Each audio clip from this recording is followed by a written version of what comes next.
Lucas 15, verso 11 diz: um certo homem tinha 2 filhos, e o mais moço deles disse ao pai: Pai, dá-me a parte dos bens que me pertence. E ele repartiu por eles a fazenda. Poucos dias depois, o filho mais novo, ajuntando tudo, partiu para uma terra longínqua e ali desperdiçou seus bens, vivendo dissolutamente.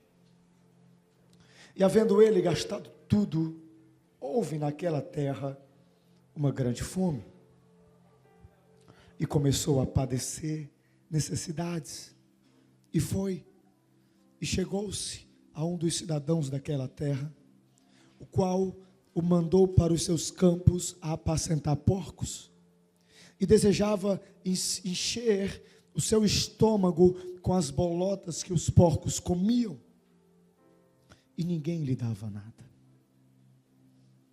E tornando em si, disse: quantos jornaleiros, trabalhadores de meu pai, têm abundância de pão, e eu aqui pereço de fome. Levantar-me-ei, e irei ter com meu pai, e dir-lhe-ei: Pai, eu pequei contra o céu e perante ti, eu já não sou digno de ser chamado teu filho. Faze-me como um dos teus jornaleiros. E levantando-se, diga comigo, e levantando-se, foi para o seu pai. Deixa comigo agora. E quando ainda estava longe, viu o seu pai e se moveu de íntima compaixão, e correndo,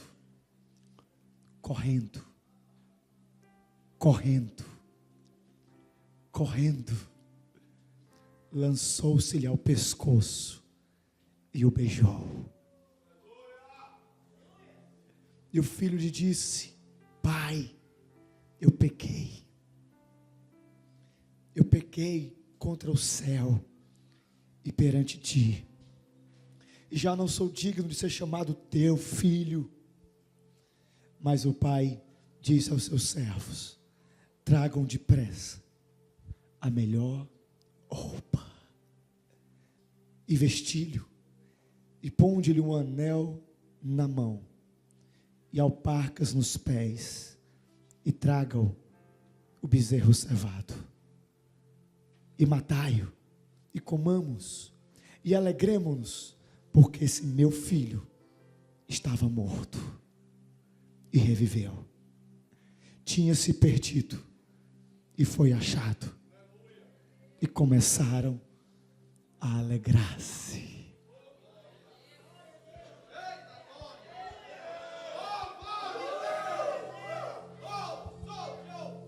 Hoje é noite de alegria. Hoje é noite de alegria. Hoje é noite de alegria. Porque hoje é noite em que filhos perdidos voltam para a casa do Pai. Filhos voltam para a casa do Pai. Esse texto é talvez o texto mais conhecido da Bíblia. A parábola do filho pródigo. Nessa história dramática, um pai tinha 2 filhos, e o mais novo pede a sua parte da herança. E ele, com aquele dinheiro, com aqueles bens, ele vai para uma terra distante. E ali, naquela terra distante, ele vive de uma forma irresponsável. Ele gasta tudo, ele perde tudo. E ele chega ao ponto de, quando veio tempos de dificuldade naquela terra, ele estava pobre. Ele não tinha mais nada.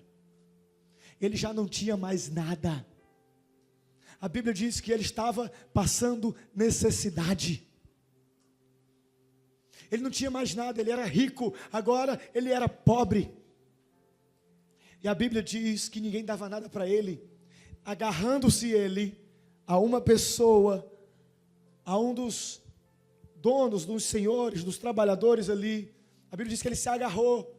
A palavra do grego ali é como se fosse um carrapato. Ninguém queria ajudar ele. Mas ele, como um carrapato, ele colou numa pessoa e fala: me ajuda. Aquele homem colocou ele para cuidar de porcos. Hoje não tem nenhum problema cuidar de porcos. Mas para aquela época, para essa cultura, o porco era considerado animal impuro. Quando um judeu, um hebreu, tocava num porco, ele tinha que passar por uns dias de purificação. Porque o porco era animal impuro. Mas ele agora estava cuidando de porcos. Pior, ele tinha tanta fome, passava tanta necessidade, que ele desejava comer a comida dos porcos. Mas um dia, ele caiu em si. Ele acordou, e ele voltou para a casa do seu pai. E o que é maravilhoso, é que o pai o recebeu de braços abertos. Eu quero falar hoje aqui de algumas verdades. A primeira delas é que o pecado ele tem o poder de destruir tua vida. Esse rapaz, esse jovem, ele estava dominado pelo pecado. Qual era o pecado dele? O primeiro pecado era a independência. O pecado da independência de Deus. Aquele rapaz, essa parábola Jesus estava contando. O pai representa Deus. Aquele filho mais novo representa eu e você. Então, para você entender, para cair a ficha, levanta teu dedo assim, ó, teu dedo. Agora vira para o teu peito assim, ó. Aquele filho mais novo sou eu. Fala se tu é homem, fala se tu é mulher. Aquele filho mais novo sou eu. E aqui a gente vê o primeiro pecado, o pecado da independência de Deus. Porque a gente muitas vezes quer viver assim. Quer viver longe de Deus. Quer viver a vida do nosso jeito. E foi o que esse rapaz fez. Para ele, os bens do pai eram mais importantes do que o seu pai. Tem muita gente que as bênçãos de Deus são para elas mais importantes do que o Deus das bênçãos. Tem gente que olha para Deus como um gênio da lâmpada. Deus realiza os meus desejos. Ei, Deus não é gênio da lâmpada. Deus não está aqui para realizar seus desejos. Eu não amo meu pai porque ele me dá alguma coisa. Eu amo meu pai por quem ele é. Você não ama a Deus. Você não deve amar a Deus porque ele pode abençoar teu casamento, e ele pode. Você não deve amar a Deus porque ele pode te fazer prosperar, e ele pode. Mas você deve amar a Deus por quem ele é. Mas para aquele menino, a herança era mais importante que o seu pai. E ele pega a sua herança, e a Bíblia diz: vai para uma terra distante. Tem muita gente aqui que está distante de Deus, que está distante dele, que está longe dele. Estava, porque hoje você está face a face com ele. Hoje ele está aqui. Você tentou fugir por muito tempo. Acabou. Não dá mais para se esconder, porque ele te achou. A gente vê o problema do pecado, o quão mal o pecado faz. Aquele rapaz chegou no fundo do poço, na lama. Eu ouvi tanta história esses 3 dias, para não falar da minha, de homens tão valorosos, tão preciosos, mas que em um determinado momento das suas vidas, eles chegaram no fundo do poço. Homens que estavam mergulhados no adultério, homens mergulhados na droga, homens mergulhados na pornografia, homens mergulhados em pecados. E eu vi Deus mudando a história desses homens, e esses homens testemunhando e abençoando outros homens. Não estou falando de quem estava lá recebendo, eu estou falando de quem estava lá pregando. Porque às vezes você olha para mim, olha para a minha equipe pastoral, e você pensa, esses caras são demais. Esses caras são os super-homens. Ninguém é super-homem aqui. Ninguém é super-homem aqui. Ninguém é homem de aço aqui. Todos nós temos um passado. Todos nós falhamos feio. Todos nós pisamos feio na bola. Todos nós, querido, chegamos nesse fundo do poço que esse rapaz estava. Teve gente que falou, meu Deus, o que é que eu estou fazendo aqui? Eu sou um servo de Deus. Como é que eu pude me afastar do Senhor dessa forma? Como é que eu posso viver dessa forma? Como é que eu estou num lugar desse? Como é que eu faço um negócio desse? Como é que eu ando com gente assim, meu Deus? Talvez essa seja a situação de algumas pessoas aqui, que estão andando em lugares que não é para você, estão fazendo coisas que não é para você. E Deus está falando aqui ao seu coração, filho, isso não é para você, meu filho. Eu não gerei você para desejar comer comida de porco. Eu projetei você para provar do melhor dessa terra. Eu gerei você para comer do melhor dessa terra.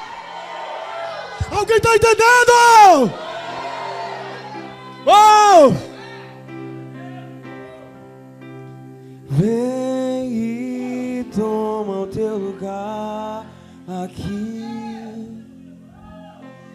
Vem e toma o teu lugar aqui. Vem e toma o teu lugar aqui. Ei! Ninguém aqui é super-homem. Nós entendemos isso. Como o profeta falou para nós hoje, nós rasgamos as nossas capas. Porque aqui só tem um super-homem. E o nome dele é Jesus.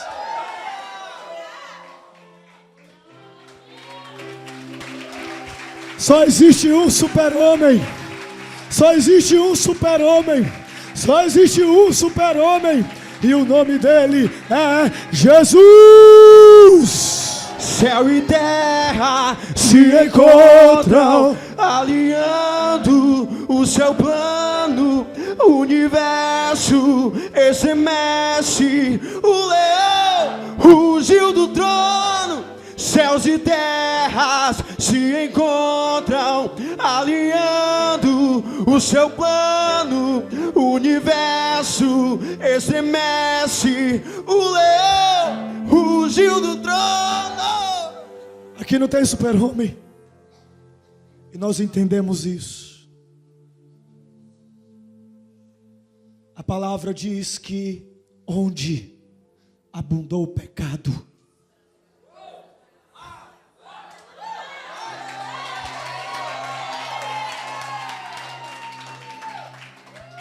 onde abundou o pecado, na prostituição, na boca de fumo, no bar, na casa de massagem, onde abundou o pecado, superabundou a graça de Deus.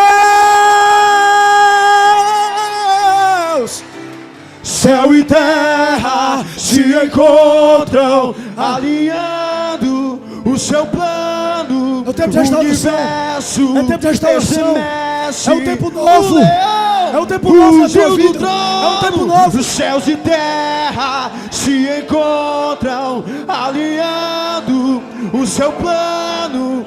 O universo estremece, o leão rugiu do trono. Céus e terra se encontram, alinhando o seu plano. O universo estremece, o leão rugiu do trono. Você tem que descansar na graça de Deus. Para isso acontecer, você tem que ter uma mudança de mente. A Bíblia diz que esse rapaz, caindo em si,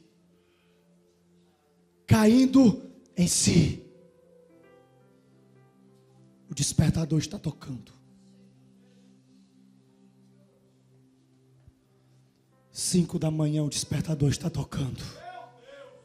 Deus está falando para você: chega de dormir, é hora de acordar.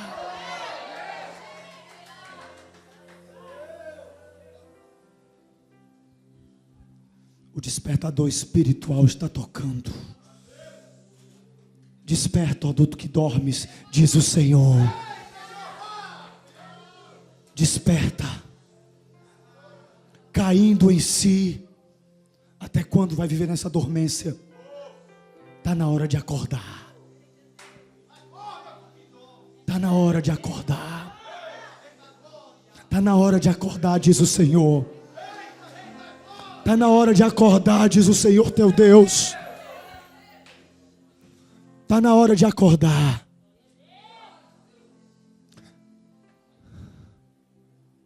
Seja cego o exército inimigo agora em nome de Jesus.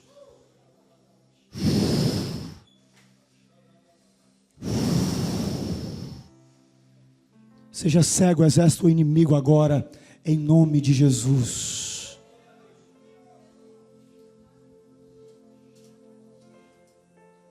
Nós repreendemos agora, amarramos agora Satanás, em nome de Jesus. Vidas serão libertas hoje. Saiam de perto desse fio, por favor.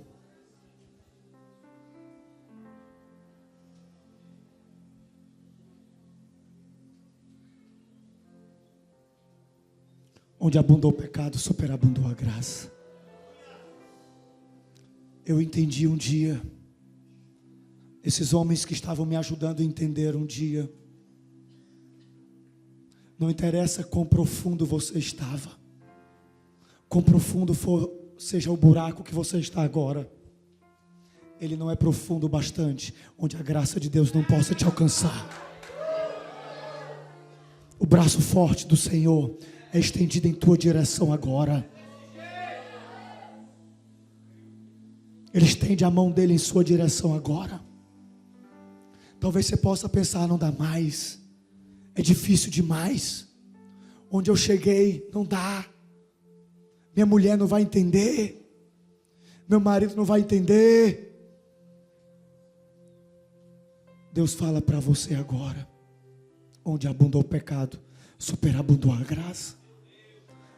Aqui agora é um ambiente de graça. A graça de Deus está aqui agora.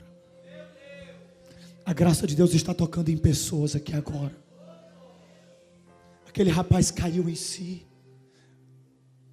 Está na hora de acordar. Ele se arrependeu. Eu vou voltar para a casa do meu pai. Eu não vou mais ficar assim. Eu vou me levantar. Ele se arrependeu. Eu vou voltar. Ei, o arrependimento não fica só na mente. Ele se transforma em atitude. Ele se arrependeu. Ele entendeu: eu estou acabando com o meu casamento. Eu estou acabando com a minha vida. Eu estou acabando com a minha carreira. Eu estou acabando com o meu ministério.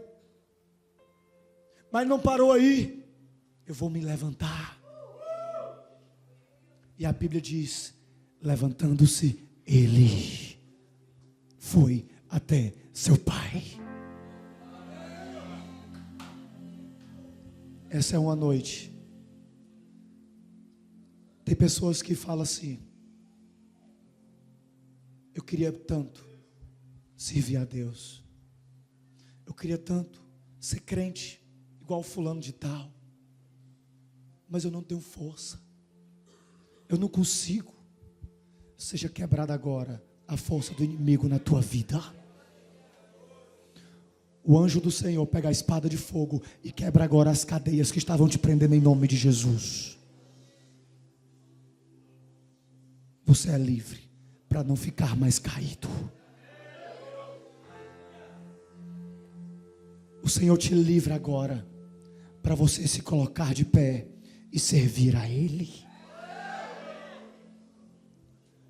Levantando-se ele, foi até seu pai. Eu falei do pecado, eu falei do rapaz, mas eu não posso encerrar sem falar do pai. E a primeira coisa que eu falo do pai, movido de compaixão. A primeira coisa que você tem que entender sobre Deus é que Ele sofre a tua dor. Tem muita gente que está magoada com Deus. Tem muita gente ferida com Deus. E dizia assim: Deus, por que o Senhor deixou isso acontecer comigo? Deus, por que o Senhor deixou minha mulher me trair? Deus, por que o Senhor deixou esse homem me abusar? Deus, por que o Senhor deixou meu pai morrer? Deus, como é que o Senhor deixa algo desse tipo acontecer comigo? Deus não me ama. Deus é mau. Deus não existe. A Bíblia diz que esse pai estava movido de compaixão. Ele estava sentindo a dor do seu filho que estava na lama com os porcos. Quando você estava passando pelo vale da sombra da morte, você não estava chorando sozinho. Deus estava chorando com você. Ele estava sentindo a sua dor. Esse pai estava com compaixão. E a Bíblia diz, vendo de longe, diga, o pai o viu de longe. Mais uma vez, o pai o viu de longe. Pois é, talvez você esteja longe dele, mas ele está te vendo mesmo assim. Talvez você esteja longe dele, mas ele está olhando para você mesmo assim. Ele estava vendo você naquela casa, sentado naquele sofá, com aquele revólver, fazendo roleta russa. Ele estava olhando para você. Ele estava vendo você quando você estava naquele motel. Comprou 10 gramas de cocaína para cheirar sozinho até ter uma overdose. Ele estava olhando para você. Ele estava olhando para você. Ele estava te vendo de longe. Mas o pai, ele não para em só olhar de longe. Quando ele viu o seu filho ao longe, vindo em direção a ele, você sabe o que foi que o pai fez? Você sabe o que o pai fez? Fica ali, fica. Afasta aí, afasta. Faz com que tu é um mendigo. Está todo sujo. Tu é esse filho, cara. Está arrebentado. Quebrou a cara. Faz a cara do filho aí.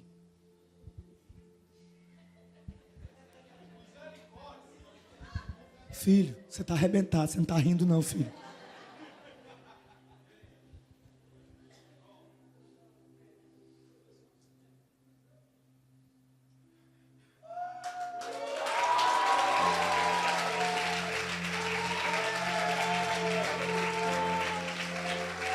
Vem e toma o teu lugar aqui. Vem e toma o teu lugar aqui. Vem e toma o teu lugar aqui. Que bom que você voltou, meu filho. Foi isso que o pai disse. O pai não perguntou: cadê o dinheiro que eu te dei? Cadê? Seu imprestável. Eu falei para você que você ia quebrar a cara. Cadê? Bem feito. Não. O pai não fez isso. O pai correu em direção a ele. O pai o abraçou, o agarrou pelo pescoço e o beijou. Quando o filho foi dizer: pai, eu pequei. Cala a boca, filho. Que bom que você voltou. Eu estava com tanta saudade.